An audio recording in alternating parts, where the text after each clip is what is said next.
இந்திய கம்யூனிஸ்ட் கட்சியின் 26வது மாநில மாநாடும்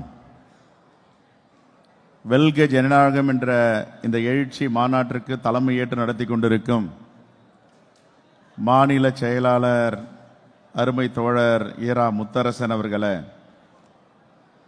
இங்கே நிறைவு உரை ஆற்ற வரவிருக்கின்ற மாண்புமிகு தமிழ்நாடு முதலமைச்சர் அண்ணன் தளபதி அவர்களே,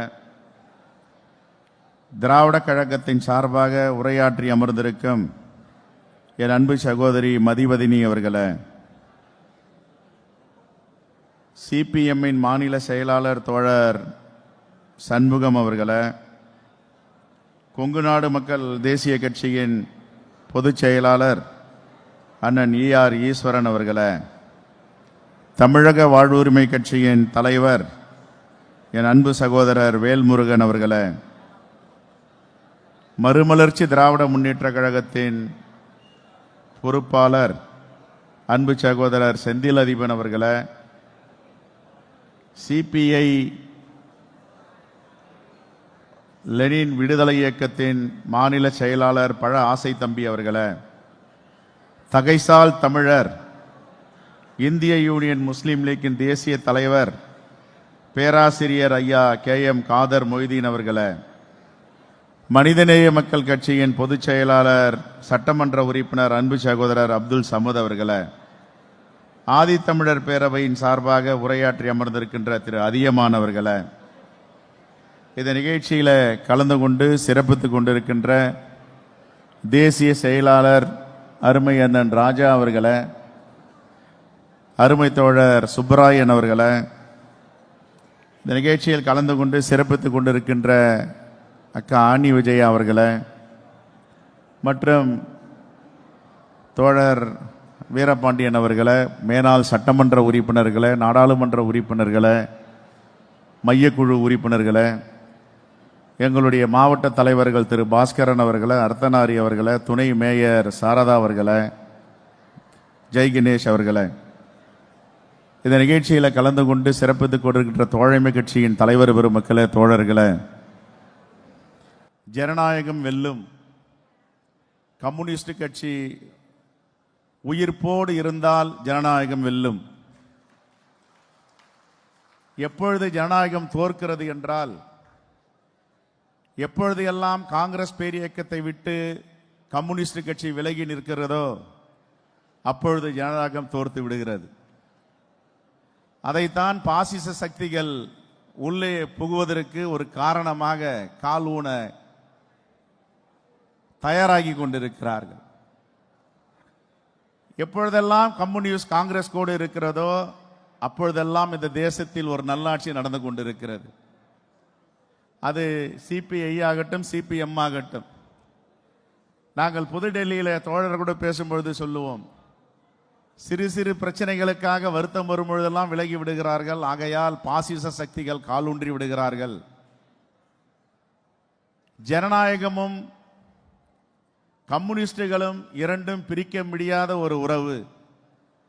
அது கொஞ்சம் இடைவெளி ஏற்படும் பொழுதுதான் இந்த மதவாத சக்திகள் உள்ளே நுழைய முயற்சி செய்கிறார்கள்.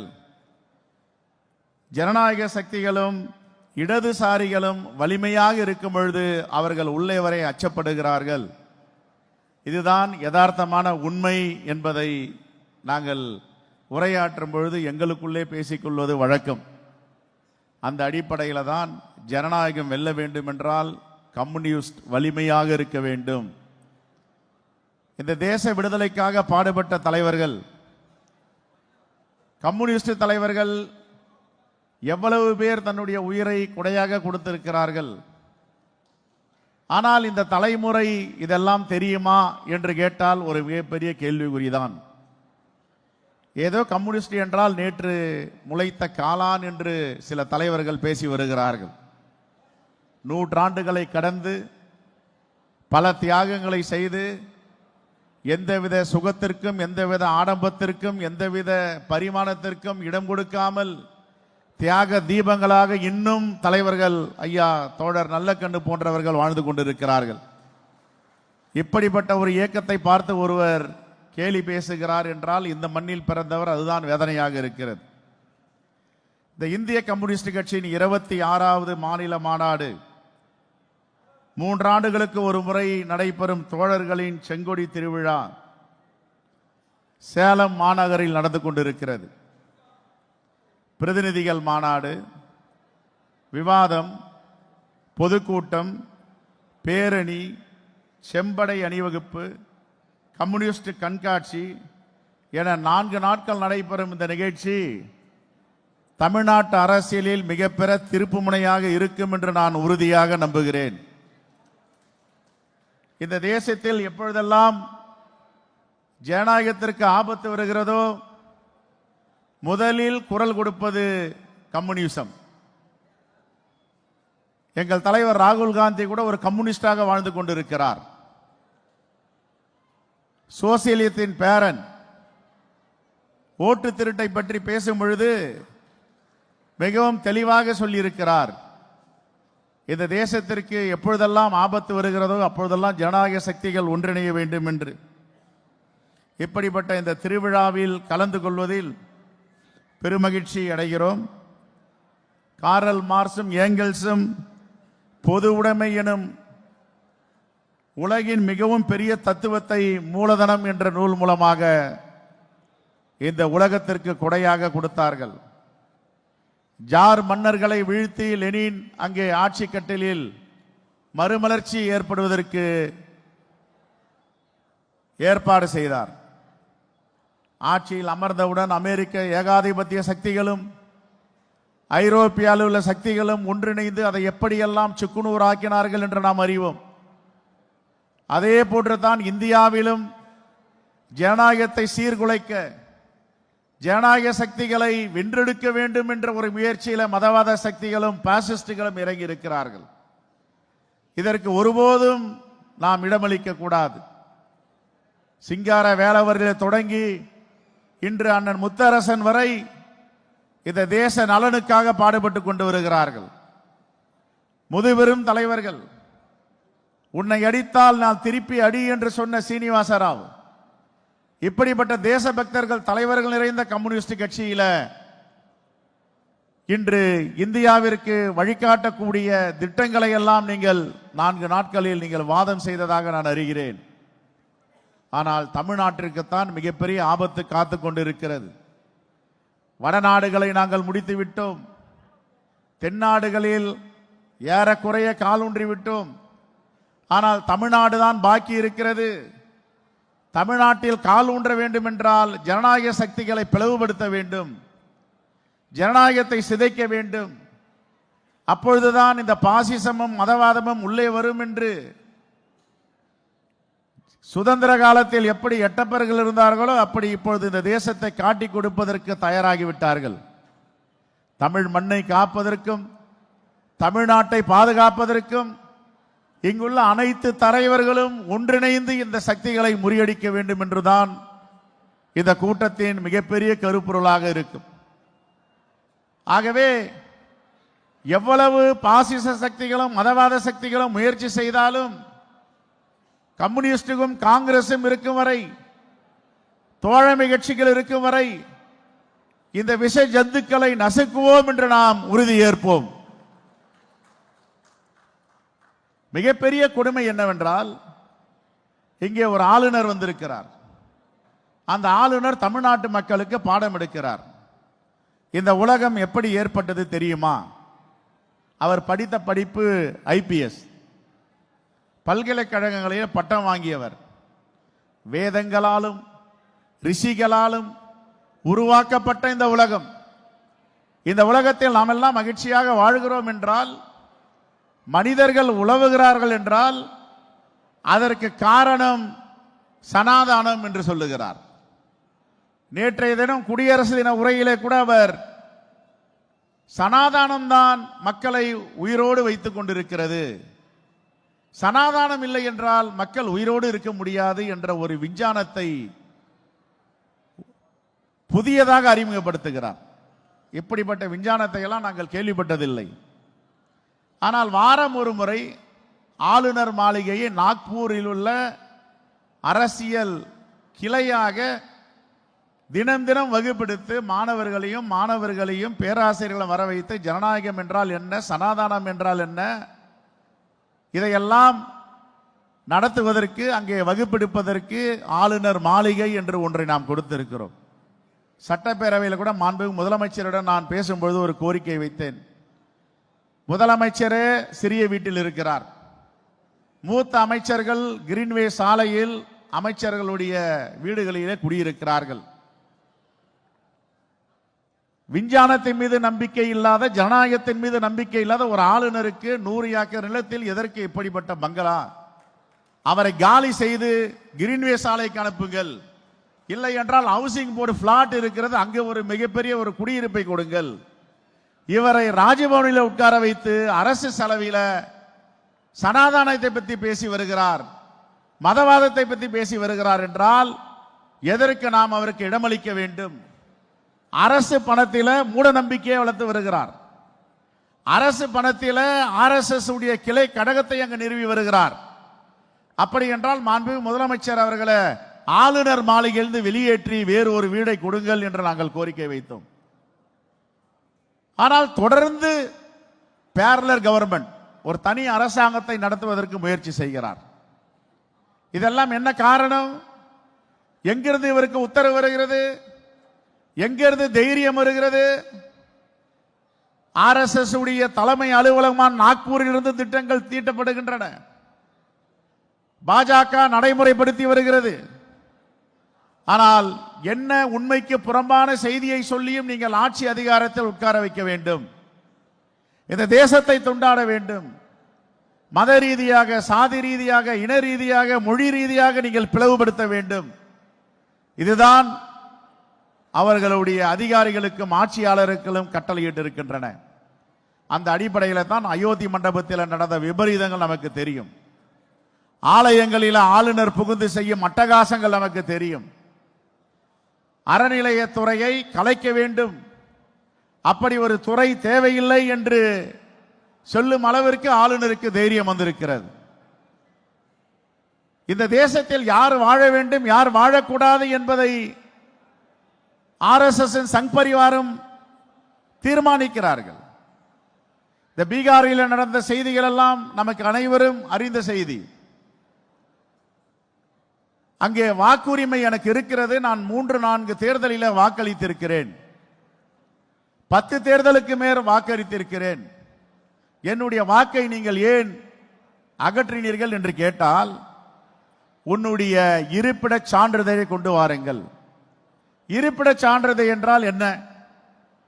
உன்னுடைய குடியுரிமை சான்றிதழ். குடியுரிமை சான்றிதழ் என்றால் என்ன? எனக்கு ரேஷன் அட்டை இருக்கிறது, வாக்காளர் அடையாள அட்டை இருக்கிறது, பேன் கார்டு இருக்கிறது, இதற்கு மேல் என்ன தேவை என்று கேட்டால் குடியுரிமை சான்றிதழ். அதை தான் உச்சநீதிமன்ற நீதிபதி கேட்டார். எனக்கே குடியுரிமை சான்றிதழ் கிடையாது. என்னை கேட்டாலே அவர்கள் கேட்கும் சான்றிதழை அளிக்க முடியாது. ஆனால் தேர்தல் ஆணையம் புதிதாக கண்டுபிடித்து 65 லட்சம் வாக்காளர்களை ஏன் நீக்கினாய் என்று கேட்டால் இவர்களுக்கு குடியுரிமை சான்றிதழ் இல்லை, இவர்கள் எல்லாம் வெளிநாட்டில் இருந்து புலம்பெயர்ந்தவர்கள், அப்படி என்று ஒரு காரணத்தை சொல்லுகிறார். அப்ப ராகுல் காந்தி கேட்கிறாரு, இறந்து போனவர்களுடைய வாக்களிக்கப்படுகிறது, அப்பா பெயர் கிடையாது, முகவரி கிடையாது, 100 சதுர அடியில் 600 வாக்காளர்கள் இருக்கிறார்கள். எங்கேயாவது 100 சதுர அடியில் 600 பேர் குடியிருக்க முடியுமா? இவர்களுக்கெல்லாம் வாக்கு யார் கொடுத்தது? கர்நாடகாவில் மாதவபுரா சட்டமன்ற தொகுதியில் 1 லட்சம் வாக்காளர்கள், 1 லட்சத்திற்கு மேல் வாக்காளர்கள், உண்மைக்கு புறமான வாக்காளர்களை சேர்த்திருக்கிறீர்களே, இது எப்படி? ஆனால் உச்சநீதிமன்றம் நியாயம் வழங்குகிறது, கிட்டே வருகிறது, என்ன காரணமோ தெரியவில்லை, ஒரு இடத்தில் அப்படியே நிற்கிறது. இப்பொழுது உச்சநீதிமன்றம் 65 லட்சம் வாக்காளர்களையும் நீங்கள் பொதுவெளியிலே வெளியிடுங்கள், எப்படி அகற்றினீர்கள் என்று காரணம் சொல்லுங்கள் என்று கேட்டிருக்கிறார்கள். மகாராஷ்டிரா தேர்தலில் நாடாளுமன்ற தேர்தல் நடக்கிறது 2024 மே மாதம்.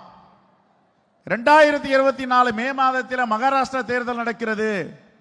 அதற்கு பிறகு 5 மாதங்களிலே சட்டப்பேரவை தேர்தல் நடக்கிறது. ஏறக்குறைய 80 லட்சம் வாக்குகள் புதியதாக சேர்க்கப்பட்டு இருக்கிறது. இது எப்படி சாத்தியம்? அங்கேயும் இதே தான். 100 சதுர அடியில் 1000 வாக்குகள் சேர்க்கப்பட்டு இருக்கிறது. தந்தை பெயர் இல்லை, தாய் பெயர் இல்லை. இந்த RSS திட்டமிட்டு எங்கெங்கெல்லாம் RSS உடைய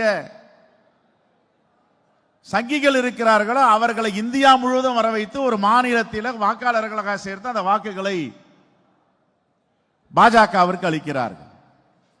தரவுகள் 67% வாக்கு நடந்திருக்கிறது என்று 5 மணிக்கு புள்ளி விவரம் வந்தால், வாக்கு பதிவுகள் முடிந்த பிறகு எப்படி 7%, 8% உயருகிறது? இது என்ன மேஜிக்? இதுதான் மோடி மேஜிக்கா, RSS மேஜிக்கா என்று தெரியவில்லை. எப்படி இந்த வாக்கு சதவீதம் அதிகரிக்கும்?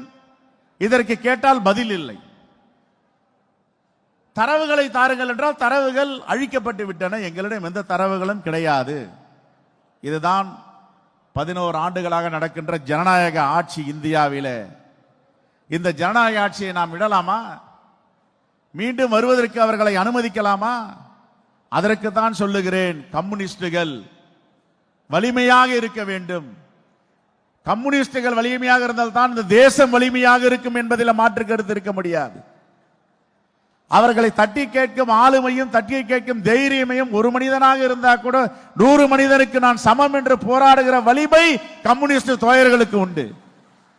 யாரை பற்றியும் கவலைப்படாமல், எதை பற்றியும் கவலைப்படாமல், ஜனநாயகத்திற்காக, நியாயத்திற்காக, ஏழை எளிய அடித்தட்டு மக்களுக்காக போராடுகின்ற இயக்கம். இந்த இயக்கத்தை பார்த்து இந்த மாவட்டத்தை சார்ந்தவர் சொல்லுகிறார், நீங்கள் எல்லாம் முன்பு போல் இல்லை என்று. ஆமா, நாங்கள் எல்லாம் முன்பு போல் இல்லை. முன்பு எங்களுக்கு RSS-ஐ, பிஜேபியை அடிமை சாசனம் எழுதி கொடுப்பதற்கு தமிழ்நாட்டில் யாரும் இல்லை. இப்பொழுது ஒருவர் சேலத்தில் இருந்து புறப்பட்டு இருக்கிறார். அடிமை சாசனத்தை எழுதி தருகிறோம், தமிழ்நாட்டை காட்டி கொடுக்கிறோம் என்று. அதற்காக நாங்கள் வெகுண்டு எழுகின்ற காலம் இப்பொழுது வந்திருக்கிறது. கம்யூனிஸ்டுகள் முன்பு போல் இல்லைதான். இப்பொழுது புதிய பாய்ச்சலோடு இந்த பாசிச சக்திகளை, மதவாத சக்திகளை எல்லோரும் சேர்ந்த இந்தியா கூட்டணியில எதிர்ப்பதற்கு நாங்கள் தயாராகி கொண்டிருக்கிறோம். ஆகவே தமிழ்நாட்டில் என்ன நடக்கிறது என்பதை நாம் கூர்ந்து கவனிக்க வேண்டும். இன்னும் 2 தினங்களில் உள்துறை அமைச்சர் அமித்ஷா வரப்போகிறாராம். இதுவரை 9 முறை வந்திருக்கிறார். 9 முறை வந்திருக்கிறார். 10வது முறை வரப்போகிறார். இவர்கள் திட்டம் என்ன? எதற்காக வருகிறார் தொடர்ந்து இங்கே? தமிழ்நாட்டில் கலவரத்தை ஏற்படுத்துவதற்காகவா? தமிழ்நாட்டில் வடநாட்டு வாக்காளர்களை சேர்ப்பதற்காகவா? தமிழ்நாட்டில் கலவர பூமியாக மாற்றுவதற்காகவா? என்ன திட்டத்தோடு வருகிறீர்கள் நீங்கள் இங்கே? ஆனால் இங்கே செங்கொடியும் இந்தியா கூட்டணி தலைவர்களும் கம்யூனிஸ்டுகளும் உங்களை அனுமதிக்க மாட்டார்கள் என்பதை நீங்கள் முழுமையாக நம்ப வேண்டும். இப்பொழுது புதிய தெம்பு வந்திருக்கிறது. கேரளாவில் சொல்றாங்க, கேரளாவில் நாங்கள் அக்கவுண்ட் ஓபன் பண்ணிட்டோம். தெலுங்கானால சரிபாதி RSS உடைய சித்தாந்தத்தை விதைச்சிட்டோம். ஆந்திராவில் கூட்டணியில் இருக்கும். தமிழ்நாடு மட்டும்தான் பாக்கி. தமிழ்நாட்டில் எங்களுடைய கணக்குகளை நாங்கள் திறப்போம் என்று உறுதியாக சொல்லுகிறார்களே, இதற்கு யார் காரணம்? இதுவரை ₹1 நாம் வரி கொடுத்தால் நமக்கு 50 பைசா கொடுக்க வேண்டும் என்று சட்டம் சொல்லுகிறது. ஆனால் 26 பைசா, 26.7 பைசா கொடுக்கிறார்கள். அதே உத்தரப்பிரதேசம், ராஜஸ்தான், மத்திய பிரதேசம், சத்தீஸ்கர் அவர்கள் ஆளும் மாநிலங்களில் ₹3 தருகிறார்கள். அப்ப தமிழ்நாட்டு மக்கள் வேர்வையும் ரத்தமும் சிந்தி கொடுக்கின்ற வரி பணத்தை எங்களுக்கு உள்ள உரிமை தொகையை அளிக்காமல் நீங்கள் உங்களுடைய பாஜக ஆளும் மாநிலங்களில் அளிக்கிறீர்களே, அப்பொழுது நாங்கள் இளிச்ச வாயர்களா? இதைதான் தமிழ்நாட்டு மக்கள் கேள்வி கேட்கிறார்கள். தமிழ்நாட்டு மக்களுடைய பணத்தை சுரண்டி பாஜக ஆளும் மாநிலங்களுக்கு, வட மாநிலங்களுக்கு கொடுப்பதற்கு தயாராக இருக்கிறீர்கள் என்றால் நாங்கள் முன்பு போல் இல்லைதான். இப்பொழுது மீண்டும் இன்னொரு பாய்ச்சலில் நாங்கள் உங்களை எதிர்க்க நாங்கள் தயாராகி கொண்டிருக்கிறோம். என்ன தமிழ்நாட்டிற்கு என்னென்ன திட்டங்கள் வருகிறதோ இதை குஜராத்துக்கு எடுத்து செல்வதற்கு எல்லா முயற்சியும் எடுத்து வருகிறார்கள். செமி கண்டக்டர் ஆலை தமிழ்நாட்டுக்கு வர வேண்டியது. அவர்களை மிரட்டி தமிழ்நாட்டிற்கு நீங்கள் போனால் உங்களுக்கு எந்த சலுகையும் தரமாட்டோம் என்று குஜராத்திற்கு அது திருப்பி அனுப்பப்படுகிறது. எவ்வளவு பெரிய துரோகம்! தமிழ்நாடு என்பது இந்தியாவில் இருக்கிறது என்பதுதானே நாங்கள் எல்லாம் நம்பிக்கொண்டு இருக்கிறோம். நீங்கள் என்ன சொல்லுகிறீர்கள்? தமிழ்நாடு இந்தியாவில் ஒருதலைபட்சமாக மாற்றாந்தாய் மனப்பான்மையுடன் தான் நாங்கள் இதை நடத்துவோம் என்றால், தமிழ்நாட்டுடைய வரி பணத்தை மட்டும் எதற்காக நீங்கள் எடுத்துக் கொள்ளுகிறீர்கள்? ஜிஎஸ்டி காங்கிரஸ் பேரியக்கம் ஆட்சியில் இருக்கும் பொழுது பொதுவுடைமை கட்சிகளும் திராவிட முன்னேற்ற கழகமும் அப்பொழுது ஜிஎஸ்டியை நாங்கள் கொண்டு வந்தோம். 40 விழுக்காடு இல்லை, இந்தியா 18 விழுக்காடுக்கு மேல் தாங்காது, மக்கள் இதை பொறுத்துக் கொள்ள மாட்டார்கள் என்றுதான் அந்த அன்றைய நடந்த கூட்டத்தில் முடிவெடுத்தார்கள். ஆனால் எதற்கெடுத்தாலும் பாஜகவிற்கு வக்காலத்து வாங்கும் மாநில கட்சிகள், நீங்கள் தானே நீட்டை கொண்டு வந்தீர்கள், நீங்கள் தானே ஜிஎஸ்டியை கொண்டு வந்தீர்கள் என்றால், நாங்கள் நீட்டை கொண்டு வந்தோம். நாங்களா கொண்டு வந்தோம்? மெடிக்கல் கவுன்சில் ஆஃப் இந்தியா ஒரு ப்ரொபோசல் கொடுக்குது. அப்ப சொல்றோம், நீங்க எந்தெந்த மாநிலங்கள் ஏற்றுக்கொள்ளுகிறதோ அந்தந்த மாநிலங்கள் ஏற்றுக்கொள்ளட்டும். யூனிஃபார்ம் சிலபஸ், எல்லா பாடத்திட்டங்களும் இந்தியா முழுவதும் எல்லா மாநிலங்களும் ஒரே மாதிரியான பாடத்திட்டங்கள் வரும் பொழுது அந்தந்த மாநில அரசுகள் எடுத்துக்கொள்ளும் என்று சொல்லும் பொழுது, ஒப்புக்கொள்ளும் பொழுது அதை எடுத்துக்கொள்ளட்டும். இல்லை என்றால் வேண்டாம் என்று தான் மெடிக்கல் கவுன்சில் ஆஃப் இந்தியா சொன்னது. ஆனால் உச்சநீதிமன்றத்தில் தடையாணை வழங்கிய பிறகு 2014 மோடி ஆட்சிக்கு வந்த பிறகு நாக்பூரில் இருக்கின்ற சங்கல்ப் என்ற ஒரு இயக்கத்தை விட்டு, ஆர்எஸ்எஸ் உடைய இயக்கத்தை விட்டு நீட் நடத்த வேண்டும் என்று மனுதாரராக கொண்டு வந்தது யார்? சங்கல்ப் இயக்கம் யார் என்று அப்பொழுதைய மக்கள் நல்வாழ்வுத்துறை அமைச்சர் விஜயபாஸ்கருக்கு தெரியாதா? சட்டப்பேரவையில் நாங்கள் கேட்டோம். இதை ஏன் உண்மைக்கு புறம்பா தொடர்ந்து பேசிட்டு இருக்கிறீங்களே, ஒரு கோயபல்ஸ் மாதிரி எத்தனை பொய் பேசுவீங்க? சங்கல்ப் இயக்கம் யாருடைய இயக்கம்? நாக்பூரில் இருக்கின்ற ஆர்எஸ்எஸ் உடைய இயக்கம். நீங்க தான் மனுதாரரா சேர்க்கிறீங்க. அவங்க தான் உச்ச நீதிமன்றத்தில் பெட்டிஷனரா வராங்க. ரெஸ்பாண்டன்ட் யூனியன் கவர்மெண்ட், மோடியுடைய கவர்மெண்ட். நாங்க நடத்துறோம் நீங்க சொன்னீங்க, அவங்க நடத்துங்க. நாங்க 2 பேரும் கூட்டு வைத்து விட்டு களவாணி தனம் பண்ணி நீட்டை கொண்டு வந்தீங்க. அம்மையார் ஜெயலலிதா இருக்கும் போது நீட்டை நாங்க அனுமதிக்க மாட்டோம்னு சொன்னாங்களே. நட்டா அவர்கள் இப்ப தேசிய தலைவரா பாஜக இருக்கிறவர், அப்ப மக்கள் நல்வாழ்வுத்துறை அமைச்சர். அவங்க என்ன சொன்னாங்க? யூனிஃபார்ம் சிலபஸ் தமிழ்நாட்டில் வரல, சிபிஎஸ்இ படிக்கிற மாணவனும் ஸ்டேட் போர்டில் படிக்கிற மாணவனும் 2 பேரும் சமமான மாணவர்கள் கிடையாது, ஆகவே கிராமப்புற மாணவர்கள் இந்த நீட்டை எதிர்கொள்ள முடியாது, தமிழ்நாட்டில் அனுமதிக்க மாட்டேன்னு சொன்னாங்களே. உண்மையா இல்லையா? அதற்கப்புறம் எடப்பாடி வந்த பிறகுதானே நீட்டை திறந்து விட்டாரு, நீங்க நடத்திக்கிங்க அப்படின்ட்டு. மின்சார கட்டணம் உயருது, மின்சார கட்டணம் உயருதுன்ட்டு இப்ப அதிமுக ஒப்பாரி வைக்கிறாங்களே. உதய் மின் திட்டத்தை கொண்டு வந்தது யார்? உதய் மின் திட்டத்தில் அம்மையார் ஜெயலலிதா கையொப்பமிட மாட்டேன்னு சொன்னாங்களே, நீங்க தானே கையொப்பமிட்டீங்க. உதய் மின் திட்டத்தில் கையொப்பமிட்டதால் எல்லா அதிகாரமும் ஒன்றிய அரசு சென்று விட்டது. 1 ரூபாய் கடன் கூட மின்சார வாரியம் வாங்க முடியாது. சரி, ஜிஎஸ்டி ஜெயலலிதா அம்மையார் இருக்கும் வரை ஜிஎஸ்டி அனுமதித்தார்களா? ஜிஎஸ்டியில் யாரு போய் கையொப்பமிட்டது? 40 விழுக்காடு பரவாயில்லை, ஐசியூல சென்று உயிருக்கு போராடும் நோயாளிகளுக்கும் நீங்கள் 40% ஜிஎஸ்டியை போடலாம், பெண்கள் வாங்கும் பொருட்களுக்கும் போடலாம், மாற்றுத்திறனாளிகளுடைய பொருட்களுக்கு நீங்கள் 40 விழுக்காடு போடலாம் என்று திறந்து விட்டது யார்? ஆனால் உண்மைக்கு புறம்பாக தொடர்ந்து பாஜகவும் அதிமுகவும் பேசி வருகிறார்களே, இதில் என்ன உண்மை இருக்கிறது? இதைத்தான் கேட்கிறோம் நாங்கள். ஆனால் இதற்கெல்லாம் பேசாமல் ஒப்பாரி வைத்துக் கொண்டு ஊராக எடப்பாடி பழனிசாமி அவர்கள் காங்கிரசும் கம்யூனிஸ்டுகளும் இந்தியா கூட்டணியில் இருக்கின்ற கட்சிகளும் முன்பு போல் இல்லை, அவர்கள் திராவிட முன்னேற்ற கழகம் எது செய்தாலும் கண்டுகொள்வதில்லை என்ற அபாண்டமாக குற்றச்சாட்டை வைக்கிறார. இவர் இருக்கிற இடம் என்ன?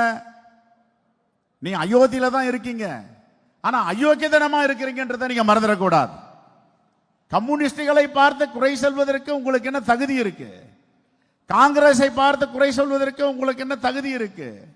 நாங்க சீட்டுக்காகவா கூட்டணி வச்சிருக்கோம்? இந்த தேசத்துடைய நலனை காப்பதற்காக கூட்டணி வச்சிருக்கோம், அதை தவிர வேற ஒன்றும் கிடையாது. ஆனா எல்லா இடத்துலையும் இவரேனோ புனிதமான மாதிரி காங்கிரசும் தோழமை கட்சிகளும் கம்யூனிஸ்டுகளும் மறுமலர்ச்சி திராவிட முன்னேற்ற கழகம் கொங்கு நாட்டு மக்கள் கட்சி தேசிய ஐயுஎம்எல் இவங்கெல்லாம் கூட்டணி வச்சிட்டாங்க. இது மிகப்பெரிய குற்றம். பாஜகவுடைய வேலை திட்டங்கள் என்ன, அவர்களுடைய வருகால திட்டங்கள் என்ன என்பதை அவருக்கு தெரியாதா? எதற்காக இன்றுமில்லை என்றுமில்லை இப்பொழுதும் இல்லை எப்பொழுதும் இல்லை கூட்டணி பாஜகவோடு சொன்ன எடப்பாடி பழனிசாமி ஓடோடி போய் அண்ணாமலை பக்கத்தில் உட்கார்ந்து இருக்கிறார். என்ன காரணம்?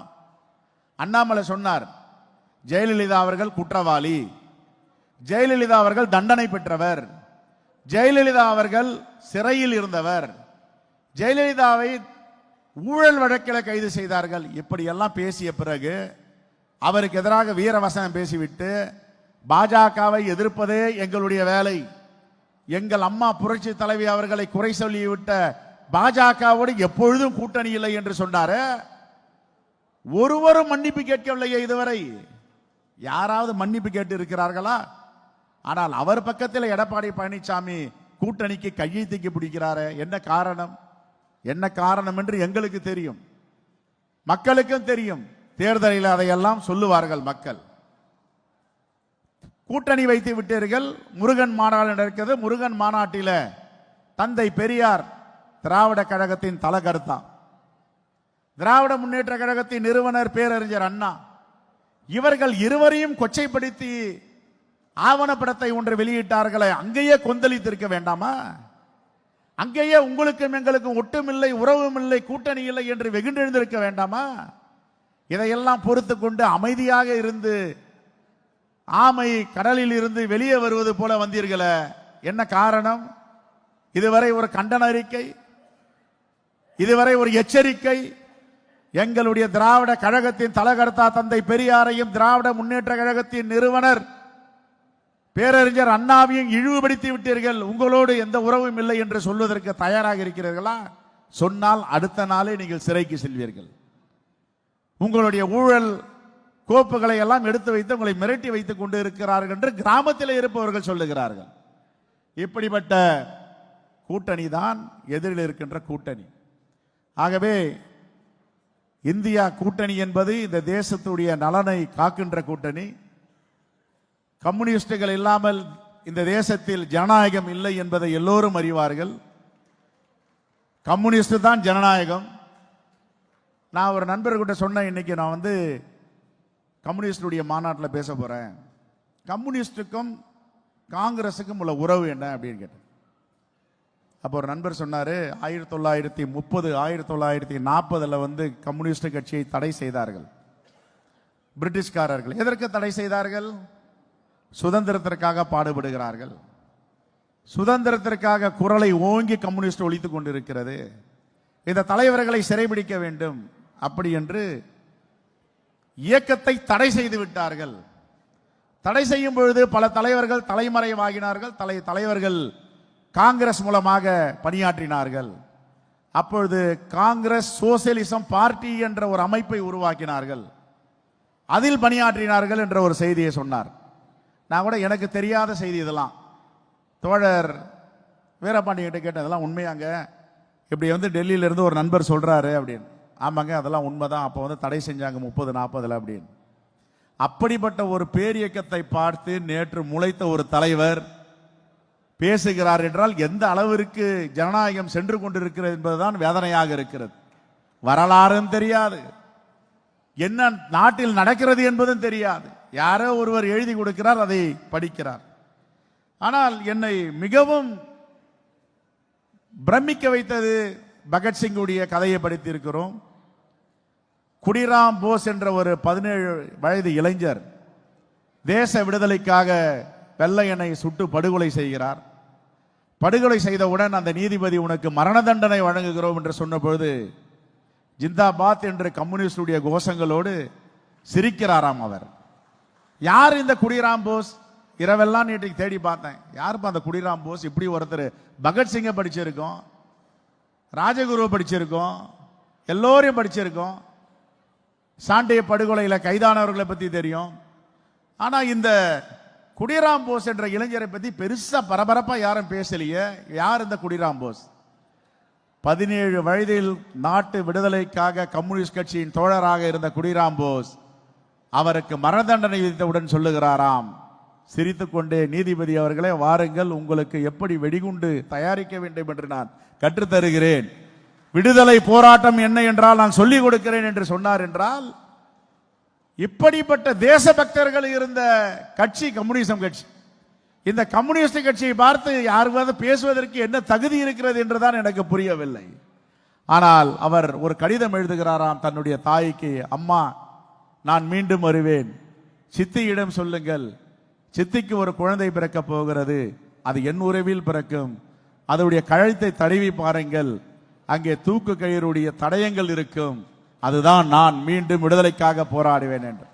இப்படிப்பட்ட மா வீரர்கள் தேச பக்தர்கள் இருந்த கம்யூனிஸ்ட் கட்சியை பார்த்து யாருக்கும் பேசுவதற்கு என்ன தகுதி அருகதை இருக்கிறது என்பதுதான் என்னுடைய கேள்வியாக இங்கே நான் வைக்க கடமைப்பட்டிருக்கிறேன். இன்றைக்கும் தோழர் நல்லக்கண் அவர்களை பார்த்தால் பிரமித்து போய்விடுவேன். இப்படி ஒரு மகாத்மா காந்தியை பற்றி நாங்கள் பார்த்ததில்லை, படித்திருக்கிறோம். நரம்பும் சதையுமாக ஒரு மனிதன் இருந்தான், போராடினான், அகிம்சை வழியில் விடுதலை வாங்கி தந்தார், இறந்து போனார் என்று. ஆனால் இன்னும் சென்னையில 100 வயதை கடந்த ஒரு தலைவர் கம்யூனிசவாதி இப்படி இருக்கிறார் என்றால் என்ன எளிமை, என்ன நேர்மை, என்ன பக்குவம். நான் கூட அவர்கிட்ட பார்க்கும்போது சொன்னேன், நீங்க கண்டி தலிதா பிறந்திருந்தீங்களா புரட்சியாளர் அம்பேத்கரா மாறி இருப்பீங்க இந்த தேசத்துல அப்படின்னு. அப்படிப்பட்ட ஒரு அப்பழுக்கற்ற தலைவர். என்ன எங்க கேட்டாலும் என்னுடைய நீங்க இன்டர்வியூல பார்க்கலாம், உங்களுக்கு யார் ரோல் மாடல்னா நான் ஐயா நல்லகண்ணன் தான் சொல்லுவேன். அப்படிப்பட்ட ஒரு கம்யூனிசம் அவரை செதுக்கி செதுக்கி சிறிய வயதில் சில பேர் 40 வயசுக்கு மேல மாறுவாங்க, 50 வயசுக்கு மேல மாறுவாங்க. ஒரு பரிணாம வளர்ச்சியில மனிதனுடைய வரலாறு மாறிட்டே இருக்கும். ஆனால் சிறிய வயதிலே இருந்த ஒரு மனிதன் போராளியாக, தியாகியாக இந்த மண்ணுக்காக வாழ்ந்து கொண்டிருக்கிறார் என்று பார்க்கும் பொழுது அதுதான் கம்யூனிஸ்டுகளின் பெருமை என்பதில் எனக்கு மாற்று கருத்து இருக்க முடியாது. ஆகவே இந்த தேசத்தை பாதுகாக்க வேண்டும், மதவாத சக்திகளை விரட்ட வேண்டும். இன்று இப்ப மிகப்பெரிய இந்தியாவில டாக் ஆஃப் த டவுன் என்று சொல்லுவது போல் என்ன பேசிக் கொண்டிருக்கிறார்கள் என்ற வாக்கு திருடர்களை பற்றி பேசிக் கொண்டிருக்கிறார்கள். ஆக இந்த வாக்கு திருடர்கள் அகப்பட்டு இருக்கிறார்கள், தேசம் இழுத்துக் கொண்டிருக்கிறது. கண்டிப்பாக நாம் அனைவரும் சேர்ந்து இந்த தேச விடுதலைக்காக மீண்டும் 2ஆம் சுதந்திர போரை தொடங்குவோம். இந்த மாநாட்டில் 26வது மாநில மாநாட்டில் எங்களுடைய காங்கிரஸ் பேரியக்கத்தின் சார்பாக மனமாற வாழ்த்தி இன்னும் தேவை கம்யூனிசம் இந்த தேசத்திற்கு என்று சொல்லி விடைபெறுகிறேன். நன்றி, வணக்கம்.